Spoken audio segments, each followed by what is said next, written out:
नमस्कार प्रेक्षकांनो, शोध वार्ता परिवारात आपले स्वागत आहे. असे बरेच व्यवसाय आहेत ज्या व्यवसायाविषयी शहरातील लोकांना तर फार कमी माहिती आहे. आणि जर शहरातील लोकांना इतकी कमी माहिती असेल तर ग्रामीण भागात अशा व्यवसायाबद्दल माहिती असणं फार दुरापास्त आहे. आज आपण एक असा बिझनेस पाहणार आहोत ज्या बिझनेसनं शेकडो लोकांचं करिअर घडवलं आहे आणि त्या उद्योगाच्या माध्यमातून एक युवा उद्योजक म्हणून महाराष्ट्राच्या सदरावर स्वतःचं अस्तित्व निर्माण केलं आहे. मग तो व्यवसाय कोणता आहे, कशा पद्धतीत केला पाहिजे आणि सर्वात महत्त्वाचं म्हणजे गावात तयार करायचं आणि स्थानिकला विकायचं, हे प्रश्न किंवा ही जी आयडिया आहे ही आता संपत आली.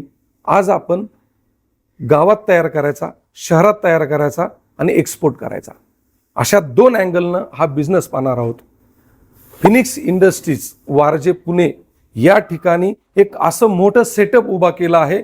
समृद्धी शिंदे आणि शुभम शिंदे या उच्च शिक्षित युवा जोडप्यांनी, आणि याच दोघांनी UK मध्ये जाऊन बिझनेस शिकले आणि बिझनेस शिकून महाराष्ट्रातील तरुणांना उद्योजक करण्यासाठी एवढं मोठं एम्पायर वारजे पुणेत उभा केलं.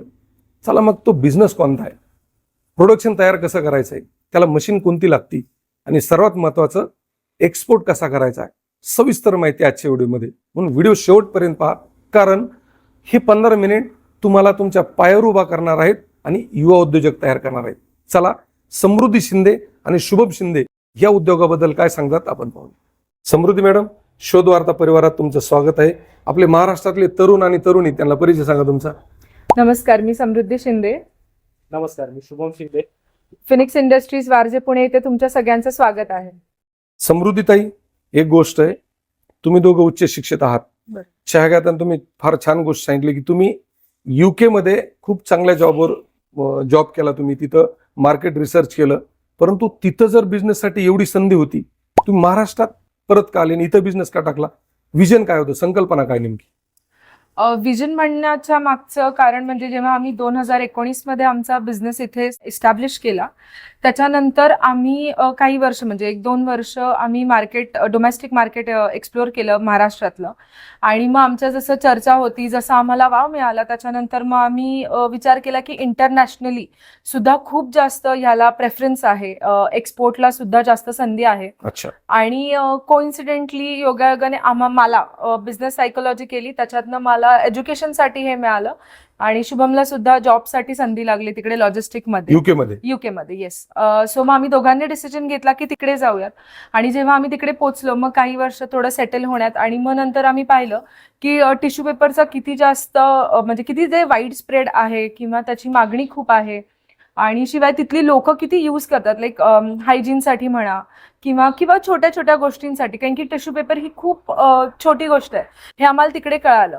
मग आम्ही थोडे 4 वर्ष UK मध्येच होतो. मग 4 वर्षानंतर आम्ही जेव्हा परत इंडियामध्ये आलो, तेव्हा मग म्हटलं की आता आपण एक्सपोर्ट सुद्धा करावं. आणि प्लस आपण मग तसे हळूहळू कॉन्टॅक्ट्स आम्ही तिकडेच बिल्ड केले होते तेव्हाच, की आम्हाला आता करायचंय. किंवा जसं याची लॉजिस्टिकमध्ये असताना काही ओळख होती, फ्रेंड्स होते. सो मग त्याने सुद्धा म्हणजे आपण सांगून ठेवलं की आपला बिझनेस आहे. हे सगळं आम्ही एक्सप्लोअर केलं. शुभम सर, आता जे आपण स्क्रीनवर जी मशीन पाहतो, टिश्यू पेपर मेकिंग मशीन, तर एका घंट्याला किती टिश्यू पेपर तयार होते त्यामध्ये? जसं की नक्कीच एका तासापेक्षा आपण पूर्ण दिवसाचं आपण प्रोडक्शन सांगूयात. अच्छा. एका दिवसात साधारण पूर्ण एक जो रोल असतो आपला टिश्यू रोल, हा, तो साधारण 70 ते 80 किलो पर्यंत भेटतो आपल्याला. तो साधारण आपण 1 ते 1.5 रोल संपतो एका दिवसात, ज्याच्यामध्ये अशा प्रकारचे छोटे टिश्यू बनले जातात. त्याचबरोबर हे जे छोटे टिश्यू आहेत हे या मोठ्या पॅकेटमध्ये बसले जातात. या मोठ्या पॅकेटमध्ये असे 10 टिश्यू बनतात. त्याचप्रमाणे हे जे मोठे टिश्यू आहेत हे टिश्यू आपण या पोत्यांमध्ये टाकतो आणि एका पोत्यामध्ये असे 20 पॅकेट बसतात. म्हणजे हे मोठे 20 पॅकेट एका पोत्यात. आणि एका दिवसाला किती पोते तयार होते? एका पोत्यात साधारण 15 ते 20 पोती तयार होतात एका दिवसात. आपल्या अंदाजे तुम्हाला किती बसवायचे त्यानुसार? येस, बरोबर आहे. कामाचं टार्गेट तुमच्या लेडीज जितक्या जास्त स्पीडने काम करतील, जेवढं जास्त प्रोडक्शन करतात, पण जास्तीत जास्त तुम्हाला 20 पर्यंत एका दिवसात 100% होणारे पोते तुम्हाला. अच्छा. आता ह्या मोठे जे पॅकेट दिसते तुम्हाला, ते मोठं, त्या मोठ्या एका पॅकेटमध्ये किती टिश्यू त्यामध्ये? याच्यामध्ये टोटल 500 टिश्यू बसतात एका पॅकेटमध्ये. ओके. 500 टिश्यू म्हणजे एका या छोट्या पॅकेटमध्ये, हा, या छोट्या पॅकेटमध्ये 50 टिश्यू बसतात. अच्छा. अशी छोटी पॅकेट 10 पॅकेट बसतात त्याच्यामध्ये. हा त्याचा म्हणजे असं एका 500 पॅकेटमध्ये 50 Yes. आणि हे 10 पॅकेट 10 पॅकेट बसतात. ओके. अशा अच्छा. प्रकारे 500 टिश्यू बसतात एका आता packet. टिश्यू पेपर मध्ये साईज कशा कशा असतात? साईज याच्यात वेगवेगळ्या प्रकारच्या साईज आपल्याला प्रोव्हाइड करतो लोकांना, जसं की हा. 22 बाय 22 सेंटीमीटर, हा. 27 by 27 centimetre, 30 by 30 centimetre, 33 by 33 centimetre, 40 by 40 centimetre, अशा वेगवेगळ्या प्रकारचे आपण टिश्यू पेपर मशीन सप्लाय करतो. आता तुम्ही याच्यामध्ये जसं भारत असेल किंवा युके असेल खूप अभ्यास केलाय, बरोबर. तर भारतामध्ये खास करून महाराष्ट्रात पुणे येथे टिश्यू पेपरची मागणी कशी, तुमचा अनुभव कसा आहे? मागणी म्हणसान तर हा जो टिश्यू आहे 22 बाय 22 सेंटीमीटर, हा. याची खूप मोठ्या प्रमाणात मागणी आहे. जसं की मी ऑब्झर्व केले की अगदी वडापावच्या गाडीपासून म्हणसान तर अगदी 5 स्टार हॉटेल पर्यंत अच्छा. हा पेपर यूज केला जातो. शुभम सर, सर्वात महत्वाचा प्रश्न की प्रोडक्शन करणं अतिशय सोपं आहे, काही अवघड नाही, आणि तुमच्यासारख्या जे एवढं ऑटोमॅटिक मशीन असतील तर प्रोडक्शन डे नाईट करू शकतो. बरोबर. पण विकणं खूप अवघड आहे, खास करून या नवीन व्यवसायात. तर एक्सपोर्ट ही संकल्पना काय आहे, जे तुम्ही आतापर्यंत युके मधून शिकून आलात? काय बाजारपेठ, काय आंतरराष्ट्रीय बाजारपेठ? बरोबर आहे. खूप महत्वाचा प्रश्न आहे हा. जसं की मी ऑब्झर्व केलं, टिश्यू पेपर बद्दल तुम्ही म्हणसान किंवा कुठल्याही फील्ड बद्दल म्हणसान, हे ज्या फॉरेन कंट्रीज असतात या खूप मोठ्या प्रमाणात इम्पोर्ट करतात. म्हणजे बाहेरच्या देशात, आपलं उदाहरण घेऊयात, आपण त्यांना एक्सपोर्ट करतो. ओके. खास करून आम्ही बघितलंय आपल्या एशियन कंट्रीज कडनं त्यांना खूप जास्त पदार्थ आहेत जे ते त्या साईडला इम्पोर्ट करतात, आपल्याकडनं एक्सपोर्ट होतात. त्यातला टिश्यू हा एक प्रकार आहे. मी खूप अशा कंपन्याच बघितल्या ज्या मेड इन इंडिया आहेत. मी तर म्हणेन की आउट ऑफ कंट्री, युरोप म्हणा, जेवढे आम्ही देश फिरलोय, युरोपमध्ये 4-5 देश किंवा युके किंवा दुबई, हे शक्यतो एशियन कंट्रीमधलं इम्पोर्ट ह्याच्यासाठी करतात कारण की त्यांना हे खूप बेटर क्वालिटीमध्ये आणि खूप चीप रेटमध्ये भेटतं. आपली तीच खूप खासियत आहे की आपण इंडियन्स खूप जास्त क्वालिटीत देतो, शिवाय आपलं रेटही खूप आहे डॉलरच्या कम्पॅरिझनमध्ये किंवा काय सगळं. बरोबर. आणि दुसरं याचं महत्व असं आहे की गव्हर्नमेंटनी एक्सपोर्टला खूप जास्त प्राधान्य द्यायचं ठरवलंय. जसं की न्यूजमध्ये ऐकत असाल, आपल्याला खूप साऱ्या फॅसिलिटीज भेटतात एक्सपोर्टसाठी, अनुदान भेटतात आपण म्हणूयात, किंवा काय त्यांच्या स्कीम असतात एक्सपोर्टसाठी. या खूप साऱ्या स्कीम आपण गेन करू शकतो जर आपण प्रॉपरली त्याच्यात उतरलो किंवा प्रॉपरली एक्सपोर्ट केलं तर. त्याच्यामुळे याचं खूप मोठं उलाढाल म्हणा किंवा खूप मोठं प्राधान्य इंटरनॅशनल मार्केटमध्ये, असं माझं तरी ऑब्झर्वेशन आहे. गृहीत धरा, तुमच्या माध्यमातून कुणी जर व्यवसाय चालू केला, नक्कीच. एक्सपोर्ट करण्यासाठी मदत करणार किंवा मग त्याची पॉलिसी काय असेल? नक्कीच. त्यासाठी जसं की मॅडम म्हणल्या, त्यासाठी कंडिशन्स आहेत काही. कारण आपण एक्सपोर्ट करायचं म्हणलं तर आपण क्वालिटीला खूप जास्त प्रेफरन्स देतो. साथोसाथ काही रूल्स असतात, गव्हर्नमेंट रूल असतात, ते आपल्याला फॉलो करावे लागतात. त्यामुळे काय अशा विशेष कंडिशन असतात ते नक्कीच आम्ही तुम्हाला सांगितल्याप्रमाणे. शुभम सर, ही टिश्यू पेपर मेकिंग जी मशीन आहे ही थोडी बऱ्याच जणांना माहिती, पण जे नवीन आहेत किंवा ही मशीन नेमकं काय याच्याबद्दल ते विचार करतायत, अगदी सुरुवातीपासून सांगा, याची प्रोसेस कशी असते, पेपर तयार कसा होतो? नक्कीच. तर सर्वात पहिले याला रोल लावला जातो टिश्यू पेपरचा तुमच्या साईजेस प्रमाणे. जसं की आपली 22 सेंटीमीटर बाय 22 सेंटीमीटरची मशीन, तर याची खासियत ही आहे, जर तुमची 22 सेंटीमीटरची मशीन असेल तर त्याला तुम्ही 20 सेंटीमीटरचा सुद्धा पेपर लावू शकता. ही झाली रोलची माहिती. आपण तिथून पुढे आले तर हा एक प्रिंटिंग युनिट असतो. प्रिंटिंग युनिट म्हणजे काय? सर, प्रिंटिंग म्हणजे जसं की काय काय रिक्वायरमेंट आपल्या प्रिंटिंग मध्ये, हॉटेल म्हणा किंवा हॉटेलच्या नावानं वगैरे? हॉटेलच्या नावाने प्रिंटिंग Okay. करून पाहिजे असतं, किंवा शाळेच्या नावाने प्रिंटिंग करून पाहिजे असं, ओके. किंवा तुमचं स्वतःचं हॉटेल असेल, हा. तो एक त्या प्रकारचा मोल्ड तयार करून ह्या पाटल्या चिटकून हा. तुम्ही तुमच्या टिश्यू पेपरवर ओके. त्याचं डिझाईन म्हणा किंवा त्याचं नाव म्हणा हे सगळं प्रिंट करू शकता तुम्ही. म्हणजे टिश्यू पेपरवर नाव असेल, डिझाईन असेल, काही तयार करतो आपल्या रिक्वायरमेंट नुसार. बरोबर. एक नंबर. त्याच्यानंतर पुढं तो पेपर लावल्यानंतर सर्वात पहिले आपल्या इथे एम्बोजिंग मध्ये टाकला जातो. याला एम्बोजिंग मारतात, अच्छा. ज्याच्यामुळे याच्यावर डायमंड्स, एक डॉट डॉट डॉट दिसतात हे. Yes yes. येस, हे फक्त ह्या रोलर मुळे, या रोलर मध्ये होतं. याला एम्बोजिंग असं म्हणतात. अच्छा. तसेच हा पेपर इथं घडी घालून हा, इथं येस इथं फोल्ड होतो. येस इथं फोल्ड होतो. ओके. प्रॉपरली या ट्रायंगल म्हणतात. हा.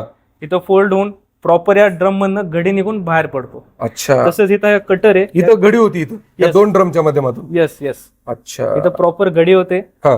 आणि तसेच इथं हा पेपर प्रॉपरली समांतर डिस्टन्स मध्ये इथं cut केला होतो. जातो. येस, आणि या जागेवर पॅकिंग पॅकिंग केले जाते.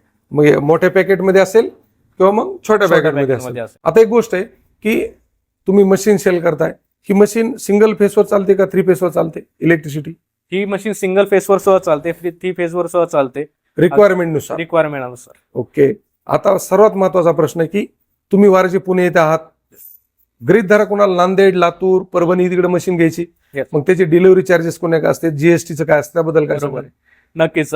तुमची मशीन महाराष्ट्रात ऑल ओव्हर महाराष्ट्रात कुठेही असो, आपण तुम्हाला तुमच्या ठिकाणी तुमच्या जागेवर आणून देऊ. त्यासाठी जे काही नॉमिनल चार्जेस असतील, ट्रॅव्हलिंग चार्जेस म्हणा, इन्स्टॉलेशन चार्जेस आम्ही तुमच्याकडनं घेत नाही. इन्स्टॉलेशन टोटल फ्री आमच्याकडनं तुम्हाला दिलं जातं. बाकी जे ट्रॅव्हलिंगचे चार्जेस म्हणा किंवा जीएसटी म्हणा, हे प्रॉपरला आपण ॲज पर ॲग्रीमेंट आपण तुम्हाला प्रोव्हाइड करतो. अच्छा. सर्वात दुसरी गोष्ट म्हणजे की ह्या कंट्रोल पॅनल आहे, Yes. त्या कंट्रोल पॅनलवर आपण काय काय कंट्रोल करू शकतो? या कंट्रोल पॅनलवरती आपला हा जो एक 50चा सेट होते बघा, हा, एक एक पेपर वर आला असेल 50. Right right right right. Yes, म्हणजे थोडा एक वरती आलेला पेपर आहे. बरोबर. गुड. येस, हा. तो कंट्रोल पॅनल आपण सेट करू शकतो. काहींची रिक्वायरमेंट 40 पेपरची असते, हा. तर तो आपण इथे सेट करू शकतो. 40 म्हणा, 30 म्हणा, 50 म्हणा किंवा 100 म्हणा. हा. त्याचं सेटिंग पूर्ण ह्याच्यावर केलं जातं कंट्रोल युनिटवर. त्याचप्रमाणे तुम्हाला मशीनचं स्पीड किती फास्ट ठेवायचंय, किती स्लो ठेवायचंय, तर आपण त्याप्रमाणे केलं जातं. एवढंच नाही तर आपण याला सिक्युरिटी सुद्धा, एक सिक्युरिटी इन्स्ट्रुमेंट्स याला आपण जोडलेले आहेत. जसं की काही लेडीज काम करता करता चुकून ब्लेडचा इथं हात गेला, कटबीट लागला, तर ऑन द स्पॉट मशीन थांबवण्यासाठी हे रेड बटन आपण दिलेलं आहे. हा, म्हणजे एका बटनवर पूर्ण मशीन पूर्ण थांबतो. मशीन बंद होती. हे गरजेचं आहे. बरोबर आहे, जेणेकरून पुढची हानी टाळली जाते आपली. हा. म्हणजे पाठीमागे जायची तुम्हाला किंवा बोर्ड पर्यंत जायची गरज नाही. आवश्यकता नाही. बरोबर. आता महत्वाचा प्रश्न आहे की मशीन घेणं सोपं आहे म्हणण्यापेक्षा माणूस विचार करतो. बरोबर. पण जर इलेक्ट्रिक मशीन आहे किंवा मग ह्याच्यात खूप मोठे स्पेअर पार्ट आहेत, जर मशीन बिघडली तर आफ्टर सेल सर्व्हिस काय, सर्व्हिस पॉलिसी कशी तुमची? नक्कीच सर्व्हिस पॉलिसी म्हणसान तर आमचं उद्दिष्ट एकच होतं की जेवढे आपले कस्टमर मशीन सोबत फ्रेंडली होतील तेवढं त्यांना मशीन ऑपरेट करायला, त्याचबरोबर जास्तीत जास्त माल काढायला मदत होईल. त्यासाठी आम्ही कस्टमरसाठी बुकलेट छापलेलं आहे. याच्यामध्ये तुम्हाला मशीनची सर्व प्रकारची माहिती दिली जाईल. कुठला पार्ट कसा यूज केला जातो, त्या पार्टचं वैशिष्ट्य काय, त्या पार्टचं नाव काय, जेवढी जास्त इन्फॉर्मेशन तुम्हाला मशीनबद्दल असेल तेवढं तुम्ही प्रॉपरली या मशीनवर काम करू शकता. त्याचबरोबर आम्ही कस्टमरला व्हिडिओ सुद्धा प्रोव्हाइड करणार आहोत वेगवेगळ्या प्रकारचे, जसं की रोल कसा लावायचा, एम्बोजिंग मध्ये पेपर लूज झाला तर तो प्रॉपर ब्रेक थ्रू आपण कसं तो टाईट करू शकतो पेपर, किंवा तो पेपर फाटणार नाही यासाठी तुम्ही काय काय काळजी घेऊ शकता. पेपर हा खूप नाजूक असल्यामुळे याचे फाटायचे चान्सेस थोडे जास्त असतात, तर त्या केसमध्ये काय केलं पाहिजे आणि काय नाही केलं पाहिजे याचे प्रॉपर व्हिडिओज तुम्हाला दिले जाईल, कन्सल्टेशन दिलं जाईल टोटल फ्री ऑफ कॉस्ट. आणि आमची सर्व्हिस 24/7 तुमच्यासाठी उपलब्ध असणार आहे. तुम्ही कधीही कॉल करा, तुम्हाला प्रॉपर तुमचं सोल्युशन दिलं जाईल. आता ही झाली टिश्यू पेपरची machine. Yes. Paper cup machine, पत्रावळी मशीन, येस. असे वेगवेगळ्या मशीन आहेत तुमच्याकडे, तुम्ही सेल करतात. येस. त्या कोणकोणत्या मशीन, त्याबद्दल काय सांगता? नक्कीच. जसं की पेपर मशीन मध्ये तुम्हाला सांगितलं, टिश्यू पेपर मशीन मध्ये मी वेगवेगळ्या साईजच्या पेपर तुम्हाला प्रोव्हाइड करतो. त्याचप्रमाणे पेपर कप्स सुद्धा मार्केटमध्ये खूप प्रमाणात वाढत चालले. जसं की तुम्ही चहावाल्या बघा, अगदी टपरीपासून ते मोठमोठ्या हॉटेलपर्यंत, जसं मी टिश्यू पेपरचं उदाहरण दिलं. त्याचप्रमाणे तुम्ही बाहेर आउट ऑफ कंट्रीज जा, तिथे शक्यतो लोक कॉफी पितात, तर कॉफीसाठी सुद्धा प्लास्टिक किंवा पेपर कपच यूज केले जातात खूप मोठ्या प्रमाणात. बरोबर. याची रिक्वायरमेंट खूप मोठ्या प्रमाणात आहे पेपर कपची. तेही मशीन तुम्ही घेऊ शकता. त्याचे वेगवेगळे सायझेस आहेत, त्याचेही वेगळे सायझेस असतात, ते वेगळे सायझेस आम्ही तुम्हाला प्रोव्हाइड करू. त्याचप्रमाणे आपण ड्रोन्स जे म्हणतो, त्या ड्रोन्सही खूप मोठ्या प्रमाणात महाराष्ट्रात, मी महाराष्ट्राचं उदाहरण देईन, महाराष्ट्रात खूप मोठ्या प्रमाणात त्याचं रिक्वायरमेंट वाढत चालली. जसं की बर्थडे म्हणा किंवा मोठमोठे फंक्शन्स असतात किंवा केटर्सवाले असतात, कुठले कार्यक्रम असतात, तिथं बऱ्याच ठिकाणी आपले पेपर डिश यूज केल्या जातात. त्यामुळे त्याही मशीन आपण तुम्हाला प्रोव्हाइड करू शकतो. दुसरं म्हणजे माझ्या वाईफने तुम्हाला फॉईल पेपर बद्दल सुद्धा सांगितलं असं. आपल्या महाराष्ट्रात किंवा इंडियात म्हणा, पालक आपल्या मुलाबद्दल खूप जास्त जागरूक झाले किंवा खूप जास्त काळजी करतात मुलाची. त्यामुळे अगदी मुलाच्या टिफिन पासून त्या ऑफिसमध्ये जाणाऱ्या माणसाच्या टिफिन पर्यंत प्रत्येकाच्या टिफिन मध्ये फॉईल पेपर यूज केला जातो, त्या खाद्यपदार्थांना गरम ठेवण्यासाठी. ही संकल्पना फॉरेन कंट्रीज मध्ये खूप मोठ्या प्रमाणात आहे.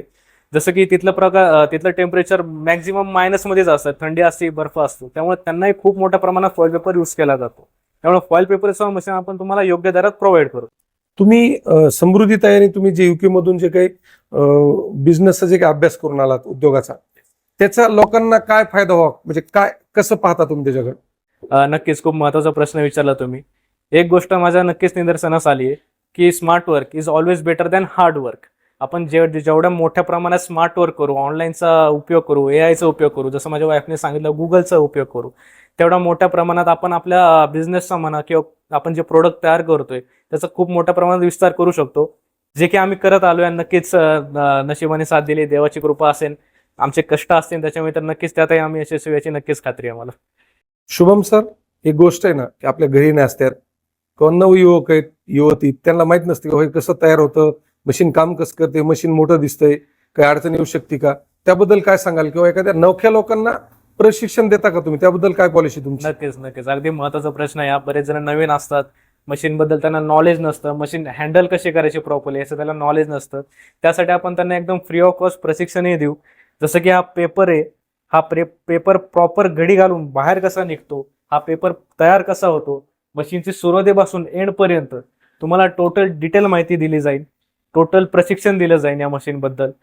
पेपर लावण्यापासून ते पेपर कट होईपर्यंत हे तुम्ही स्वतः प्रॅक्टिकल नॉलेज घेऊ शकता याच मशीनवर, आमच्याच मशीनवर, जेणेकरून तुमचे मशीन आल्यानंतर तुम्हाला कुठल्या गोष्टींची अडचण येऊ नये, कुठल्या गोष्टींना तुम्हाला टॅकल करू लागू नये. आता याच्यासाठी काय करसान तर खाली आपल्या स्क्रीनवर तुम्हाला नंबर दिलेला आहे, लोकेशन दिलेलं आहे. या लोकेशनवर तुम्ही एकदा आवर्जून या.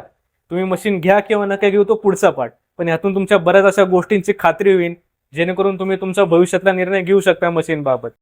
तुम्हाला म्हटल्याप्रमाणे स्थानिक पासून ग्लोबल पर्यंत बिझनेस करता येऊ शकतो अगदी सहजपणे.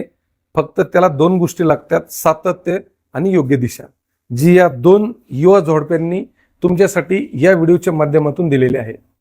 स्क्रीनवर फिनिश इंडस्ट्रीचा नंबर चालतोय, त्याच्यावर पत्ता दिलाय. तुम्ही एक फोन करा, लोकेशन तुमच्या व्हॉट्सअपला येणार आहे आणि एक वेळेस भेट द्या. शुभम सर म्हणल्याप्रमाणे कसं असतं, आपल्या मराठीत एक म्हण आहे ना, डोळ्याला आणि कानाला 4 बोटाचं अंतर आहे. लोक म्हणतात कंपनी कुठे आहे, काय कुठे आहे, पण आम्ही स्वतःहून सांगतो तुम्ही इथं या. पुण्यामध्ये वारजेत ही कंपनी तुम्हाला बघायला भेटल, प्रशिक्षण भेटल, किती सोपं आहे, कसं केलं पाहिजे, त्यात तुमचं भविष्य आहे का. त्यामुळे इथे एक वेळेस या, भेट द्या, प्रशिक्षण घ्या आणि युवा उद्योजक व्हा. या 2 उच्च शिक्षित युवा उद्योजकांनी जे तुमच्यासमोर बिझनेससाठी जी संधी उपलब्ध केली, ती संधी तुम्हाला कशी वाटली कमेंट करून नक्की सांगा. चला पुन्हा भेटू अशाच एका नवीन प्रेरणेसह. तोपर्यंत धन्यवाद.